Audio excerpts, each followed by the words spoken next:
qu'est-ce que je peux dire du ghost que tu ne sais pas déjà ? Eh bien, qui s'est modernisé en fait. J'ai compris ça avec mes copines en discutant avec elles et j'ai capté 2-3 trucs. Avant le ghosting, le ghosting pur et dur classique, c'est l'évitement total. Silence radio, pas d'explication, disparition. C'est un petit peu violent, mais au moins c'est net. Voilà. L'autre, il reste sans clôture symbolique. Ça, il est un peu laissé sans repère. C'est en ça qu'il est difficile. Et maintenant, en fait, on assiste à un ghosting justifié.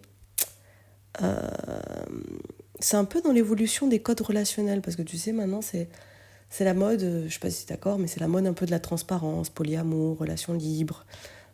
C'est vraiment la valorisation d'être transparent. Et du coup, le ghosting, je trouve qu'il a changé de visage. Parce que les gens savent que disparaître comme ça, c'est mal vu. Alors ils remplacent le vide par une excuse. Fatigue, émission télé, envie de rester avec les potes. Moi, j'ai tout entendu. J'ai entendu, ah non, là, je suis trop fatiguée, j'ai pas envie de sortir, ou là, j'ai une émission de télé. Mais vraiment, de mes copines, moi-même, je l'ai vécu. Donc, extérieurement, en fait, c'est honnête. Donc, moi, les premières fois, ça m'a touchée. Je me dis, oh, c'est honnête, il m'explique pourquoi il vient pas.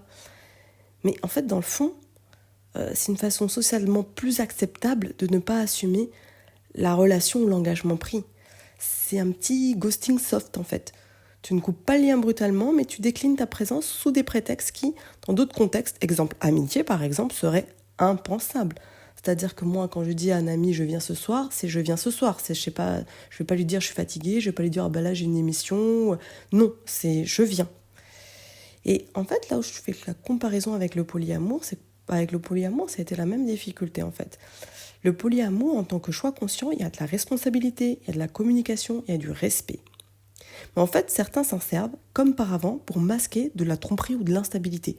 Et c'est une étiquette noble pour justifier un comportement en fait ancien. Ici, c'est pareil. L'excuse pseudo-transparente est utilisée comme une étiquette de bienveillance, alors que c'est parfois juste de l'évitement maquillé. Donc dans la vraie vie, dans l'amitié, il y a un code implicite de loyauté. Si je dis que je viens, je viens. Dans les relations amoureuses ou de dating actuel, ce code semble affaibli en fait. Comme si la relation était moins contraignante, plus jetable, donc plus facile à annuler sur un coup de tête. Et est-ce que c'est une nouvelle forme de ghosting ?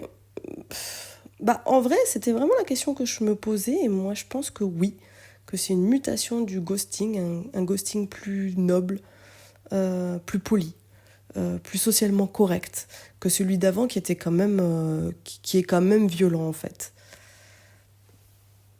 Parce qu'on est quand même dans une époque qui est maintenant, on valorise la transparence, la bienveillance aussi, et ça paraît en fait bienveillant. Mais ça montre juste que t'es pas priorisé en fait. Donc une fois ça peut arriver, c'est ok, et ça tout le monde le comprend. Mais en fait, quand ça devient 2-3 fois, ça veut clairement dire je te priorise pas. Mais, et c'est ça le truc sympa, mais je vais garder une petite porte ouverte au cas où. Je te mets en attente, je teste ton seuil de tolérance en fait. Je te mets en veille. Et ça, par contre, c'est un peu plus vicieux parce que quand on ghostait pur et dur, tu ghostes pur et dur, il y a quelque part pour les deux côtés, il n'y a plus de retour en arrière. Alors que là, en fait, on te garde sous le coude au cas où. Et là, moi, je trouve que c'est pas ok.